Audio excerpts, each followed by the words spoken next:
Viewers, நாம் இன்னைக்கு 6ஆம் வகுப்பில் முதல் பருவத்தில் இயல் 2ல் உரைநடை உலகத்தில் இருக்கக்கூடிய சிறகின் ஓசை அந்த பாடத்தலைப்பில் நமக்கு என்ன கருத்துக்கள் கொடுத்துருக்காங்க அப்படிங்கிறத நம்ம இங்கே தொகுத்து பார்க்கலாம். சிறகின் ஓசையில் நமக்கு பறவைகளை பற்றி கொடுத்துருக்காங்க. பறவைகளினுடைய வலசை போதல், அதனுடைய உணவு, அது அழிவு காரணங்கள் என்ன அப்படிங்கிறது நமக்கு கொடுத்துருக்காங்க. அந்த கருத்துக்களை தான் நம்ம இங்கே 1 by 1 பார்க்க போகிறோம். முதல்ல பறவைகள் கண்டம் விட்டு கண்டம் பறக்கின்றன. பெருங்கடல்களையும் மலைகளையும் கடந்து போகின்றன. பறவைகள் இடம்பெயர்தலை வலசை போதல் என்கிறோம். வலசை போதல் பெரும்பாலும் நீர்வாழ் பறவைகளிலேயே நடக்கிறது. இப்போ இந்த பறவைகள் கண்டம் விட்டு கண்டம் போகுது, பெருங்கடல் மலைகள்லாம் தாண்டி போகுது. இப்படி ஒரு இடத்துல இருந்து மற்ற நாட்டுக்கு போகிறது நம்ம வலசை போதல் அப்படின்னு சொல்கிறோம். இந்த வலசை போதல் பெரும்பாலும் எந்த பறவைகள் நடக்குது அப்படின்னு பார்த்தீங்கன்னா நீர்வாழ் பறவைகளில் தான் நடக்குது அப்படின்னு சொல்லியிருக்காங்க. அடுத்ததாக வலசை போவதற்கான காரணங்கள், ஏன் பறவைகள் வலசை போவது அப்படிங்கிறதுக்கு உண்டான காரணங்கள் என்ன அப்படிங்கிறத பார்ப்போம். பறவைகள் தங்களுடைய உணவுக்காகவும் இருப்பிடத்திற்காகவும் தட்ப வெப்பநிலை மாற்றத்திற்காகவும் இனப்பெருக்கம் செய்வதற்காகவும் ஓரிடத்திலிருந்து வெளியே போகுது. இதுதான் வலசை போவதற்கான காரணம். செல்லும் திசை, வலசை போதலின் போது அது எந்த திசையிலிருந்து எந்த திசை நோக்கி போகுது? வடக்கிலிருந்து தெற்கு நோக்கியும் மேற்கிலிருந்து கிழக்கு நோக்கியும் பறவைகள் செல்கின்றன. அதாவது வடக்கு பக்கத்துலேருந்து தெற்கு பக்கம் நோக்கி போகும், மேற்குலேருந்து கிழக்கு பக்கம் போகுது. அடுத்தது பறவைகளுடைய பாதை. வலசை போகும்போது பறவைகளானது ஒரு நாட்டிலேருந்து இன்னொரு நாட்டுக்கு போகுது, போயிட்டு மறுபடியும் தன்னுடைய தாயகத்துக்கு திரும்பி வருது. அப்படி வரும்பொழுது அது எந்த பாதையை தேர்ந்தெடுக்குது அப்படிங்கிறத பார்ப்போம். ஒரு சில பறவைகள் வலசை போதலுக்கும் தாய் நிலங்களுக்கும் திரும்புவதற்கு ஒரே பாதை, அதாவது ஒரு பாதையில் போயிட்டு மறுபடியும் அதே பாதையிலேயே திரும்பி ஒரு வழியிலேயே போயிட்டு அதே வழியவே தாண்டி வந்துடுது, அந்த வழியாகவே வருது தன்னுடைய தாய் நாட்டிற்கு. ஒரு சில பறவைகள் போவதற்கும் வருவதற்கும் இருவேறு பாதைகள், அதாவது தாய்நாட்டிலிருந்து வெளிநாடுகளுக்கு செல்வதற்கு ஒரு பாதையும் அந்த நாட்டிலிருந்து மறுபடியும் தன்னுடைய தாய் நிலத்திற்கு வருவதற்கு மற்றொரு பாதையும் தேர்ந்தெடுத்து வருகிறது. அடுத்து தரை இறங்க காரணம். இப்படி வலசை போகும்போது பல 100 கிலோமீட்டர்கள் அந்த பறவைகளானது கடந்து போகுது. அப்படி கடந்து போகும்போது அந்த பறவைகள், ஒரு சில பறவைகள் தரை இறங்கும். அது எதுக்காக தரை இறங்குது அப்படின்னு பார்த்தீங்கன்னா இறைக்காகவும் ஓய்வு எடுப்பதற்காகவும் தரை இறங்குது. இடையில எங்கும் நிற்காமல் செல்லும் பறவைகளும் உண்டு. எல்லா பறவைகளுமே அங்கே தரையிறங்காது, ஒரு சில பறவைகள் மட்டும் தன்னுடைய இறைக்காகவும் ஓய்வுக்காகவும் தரையிறங்குகிறது. அடுத்தது வலசையின் போது பறவையின் உடலில் ஏற்படும் மாற்றங்கள். பறவைகளானது ரொம்ப நாள் அதிக நாட்கள் எடுத்துக்கிட்டு ஒரு நாட்டிலேருந்து இன்னொரு நாட்டிற்கு போகுது.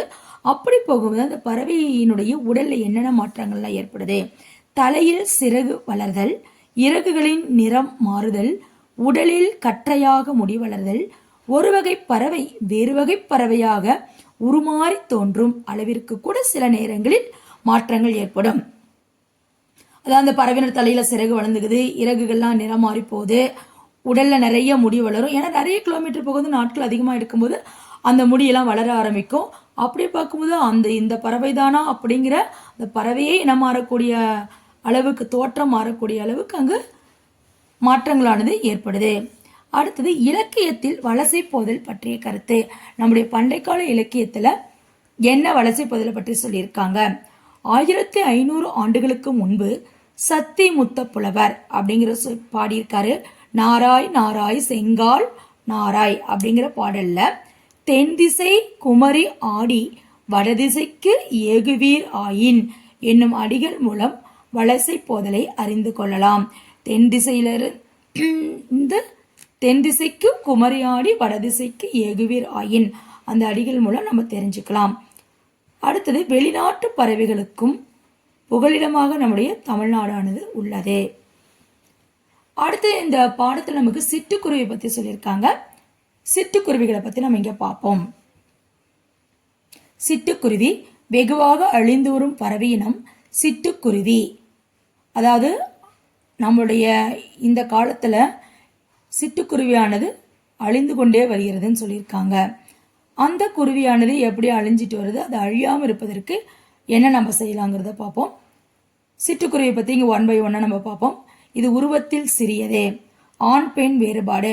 இந்த சிட்டுக்குருவியில் ஆண் குருவி எப்படி இருக்கும், பெண் குருவி எப்படி இருக்குங்கிறது அதனுடைய வேறுபாடு என்ன தெரிஞ்சுக்கலாம் அப்படின்னு பார்த்தீங்கன்னா, ஆண் தொண்டை பகுதி கருப்பு நிறத்தில் இருக்கும், உடல் அடர் பழுப்பு நிறத்தில் இருக்கும். பெண் குருவி உடல் முழுவதும் மங்கிய பழுப்பு நிறம், உடம்பு முழுமையுமே மங்கிய பழுப்பு நிறமானது அதில் காணப்படும். அடுத்தது தன்மைகள். இந்த பறவையினுடைய தன்மைகள் என்னென்ன? கூடு கட்டி வாழும். கூடு கட்டும் காலங்களில் சத்தமிட்டு கொண்டே இருக்கும். 3 முதல் 6 முட்டைகள் வரை இடும். 14 நாட்கள் அடை காக்கும். 15ஆம் நாள் குஞ்சுகள் வெளிவரும். துருவ பகுதிகளில் வாழாது. இந்தியா முழுவதும் சிட்டுக்குருவி இருக்கும். இமயமலை தொடரில் 4000 மீட்டர் உயரத்தில் கூட வாழும். இது கூடு கட்டி வாழும். கூடு கட்டும்போது சத்தம் போட்டுட்டே இருக்கும். 3லிருந்து 6 முட்டைகள் வரை இடும். 14 நாட்கள் அடை காக்கும். 15ஆம் நாள் குஞ்சுகள் வெளிவரும். இது துருவ பகுதியில் இந்த சிட்டுக்குருவியானது வாழாது. இந்தியா ஃபுல்லாகவே இருக்கும். இமயமலையில் 4000 மீட்டர் உயரத்தில் கூட இந்த சிட்டுக்குருவியானது வாழும். அடுத்தது என்னென்ன உணவுகள் எடுத்துக்கும்? உணவு தானியங்கள், புழுப்பூச்சிகள், மலர் அரும்புகள், இளந்தளிர்கள், தேன், இதெல்லாம் உணவாக எடுத்துக்கும். சிட்டுக்குருவியின் குஞ்சுகள் பெரும்பாலும் புழு பூச்சிகளையே உண்ணும். இதெல்லாம் இதனுடைய உணவுகள். அடுத்தது வாழ்நாள். இது எவ்வளோ நாள் வாழும்? 10 முதல் 13 ஆண்டுகள் உயிர் வாழும். சிறப்பு. இதனுடைய சிறப்பு என்ன? வேகமாக பறக்கும். இந்த சிட்டுக்குருவி அதுதான் சிட்டாட்டம் மறந்துட்டான்னு சொல்லுவாங்க. வேகமாக பறக்கும். விரைவாக செல்பவரை சிட்டாய் பறந்து விட்டான் என்று கூறுகிறோம். அந்த குருவி இருக்கிறதும் தெரியாது, எந்த செகண்ட் அது பறக்கிறதும் தெரியாது. அடுத்தது இந்த சிட்டுக்குருவினுடைய அழிவுக்கு என்னென்ன காரணங்கள்? விவசாயத்திற்கு பூச்சிக்கொல்லிகளை பயன்படுத்துவதால் குருவி குஞ்சுகளுக்கு புழு பூச்சிகள் கிடைப்பதில்லை. அதாவது நம்ம பயிர்களுக்கெல்லாம் பூச்சிக்கொல்லி போடுறோம், அப்போ அங்கே புழு பூச்சிகள்லாம் செத்து போயிடும். அந்த உணவுகள் சிட்டுக்குருவிக்கு தேவைப்படும். ஆனால் அந்த உணவுகள்லாம் அழிந்து போனால சிட்டுக்குருவியானது வாழ முடியறதில்ல. நவீன கட்டடங்கள் கூடு கட்ட ஏற்றவையாக இல்லை. அந்த காலத்தில் பார்த்தீங்கன்னா வீடுகள்லாம் கூடு கட்டும், மரங்கள் அதிகமாக இருந்தது கூடு கட்டும். இப்போ எல்லாம் கட்டடங்கள் இருக்குது. அந்த கட்டடங்கள் ஏற்றதாக அங்கே இல்லை. தற்காலத்தில் தாவர வேலிகளுக்கு மாற்றாக செயற்கை வேலிகள் அமைக்கிறார்கள். அந்த காலத்தில் பார்த்தீங்கன்னா செடிகள் தான் ஓரத்தில் இருக்கும் வயல்வெளியில் வேலியாக. ஆனால் இப்பொழுதுலாம் கம்பி அந்த மாதிரிலாம் போடுறதுனால அது வாழ்வதற்குண்டான தாவரங்கள் கிடைப்பது இல்லை. சிட்டுக்குருவிகள் வாழ உகந்த வேலி தாவரங்கள் குறைந்துவிட்டன. ஓய்வெடுக்க புதர் செடிகள் இல்லை. புதரா செடிகள் நிறைய இருக்கும், அங்கே தான் குருவிகள்லாம் ஓய்வெடுக்கும். இப்போ அதெல்லாம் குறைஞ்சிருச்சு. உணவுக்கும் இருப்பிடத்திற்கும் இதனுடன் மற்ற பறவைகள் போட்டியிடுகின்றன. இந்த சிட்டுக்குருவி கூட உணவுக்கும் இருப்பிடத்திற்கும் மற்ற பறவைகளும் போட்டியிடறனால இது கொஞ்சம் கொஞ்சமாக அழிஞ்சிக்கிட்டே வருது. அடுத்தது பறவை இனங்களை காப்பாற்ற நாம் செய்ய வேண்டியவை. இப்போ நம்ம பறவையை பாதுகாக்கணும்பா, அதுக்காக நம்ம என்னென்ன செய்யலாம்? ஆள், அரசு போன்ற மரங்களை வளர்த்தல். ஏன்னா மரத்தை வளர்க்கும் போது அங்கே கூடு கட்டும்.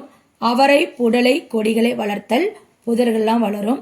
தோட்டங்களிலும் வயல்வெளிகளிலும் செயற்கை உரங்கள், பூச்சிக்கொல்லிகள் தவிர்த்து இயற்கை உரங்களை பயன்படுத்துதல். நம்ம இயற்கை உரங்களை பயன்படுத்தும் பொழுது புழுப்பூச்செல்லாம் சாகாது. அது சிட்டுக்குருவிக்கு உணவாக அமையும். நமது மண்ணுக்கேற்ற உள்ளூர் தாவரங்களை வளர்த்தல். இதெல்லாம் நம்ம பறவையினங்கள் அழியாமல் இருக்கிறதுக்கு காப்பாற்றக்கூடிய வழிவகைகள். அடுத்தது காக்கை குருவி எங்கள் ஜாதி அப்படின்னு பாரதியார் சொல்லியிருக்காரு. பாரதியார் ஒரு முறை அவங்க மனைவி சமைக்கிறதுக்காக வச்சிருந்த தானியங்கள்லாம் எடுத்து குருவிக்கு போட்டாரு. நமக்கு அது தெரியும். அதான் சொல்லியிருக்காரு, காக்கை குருவி எங்கள் ஜாதி அப்படின்னு பாரதியார் சொல்லியிருக்காங்க. மனிதன் இல்லா உலகில் பறவைகள் வாழ முடியும், பறவைகள் இல்லாத உலகில் மனிதன் வாழ முடியாது அப்படின்னு சலீம் அலி சொல்லியிருக்காரு. பறவையியல் ஆய்வாளர் தான் இந்த சலீம் அலி.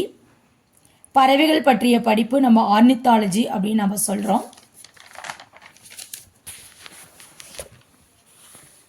உலக சிட்டுக்குருவிகள் நாள் மார்ச் 20. உலகிலேயே நெடுந்தொலைவு பயணம் செய்யும் பறவையினம் ஆர்டிக் காலா. 22,000 கிலோமீட்டர் தூரம் வரை இந்த பறவையானது பறக்கும்.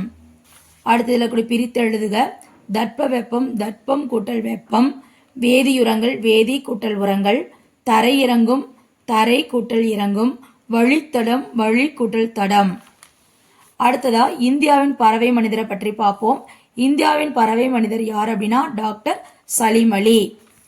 இன்றைய பறவையியல் ஆய்வாளர்களுக்கு முன்னோடியாக இவர் இருக்காரு. ஏன்னா இவர் நிறைய தன்னுடைய வாழ்நாள் ஃபுல்லா இந்த பறவை இனத்தை பற்றி ஆராய்ச்சி செஞ்சிருக்காரு, நூல்கள் பல எழுதியிருக்காரு. அதனால இப்போ வரக்கூடிய பறவையியல் ஆய்வாளர்களுக்கு இவர் ஒரு முன்னோடியா இருக்காரு.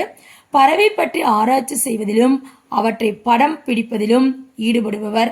அதனால்தான் இவரை நாம் பறவை மனிதர் என்று அழைக்கப்படுகிறார். அப்ப இந்தியாவின் பறவை மனிதர் யாருன்னு கேட்கும்போது நம்ம டாக்டர் சலீம் அலின்னு சொல்லலாம். பறவைகள் பற்றிய பல நூல்களை இவர் எழுதியிருக்காரு. இவர் எழுதிய வரலாற்று நூலுக்கு என்ன அப்படின்னா சிட்டுக்குருவியின் வீழ்ச்சி அப்படின்னு பெயரிட்டிருக்காரு. இதெல்லாம் சிட்டுக்குருவியினுடைய தகவல்கள். அப்ப சிறகின் ஓசை அப்படிங்கிற பாடப்பகுதியில் இருக்கக்கூடிய எல்லா கருத்துக்களுமே நம்ம இங்க தொகுத்து பார்த்துட்டோம். Thank you teachers.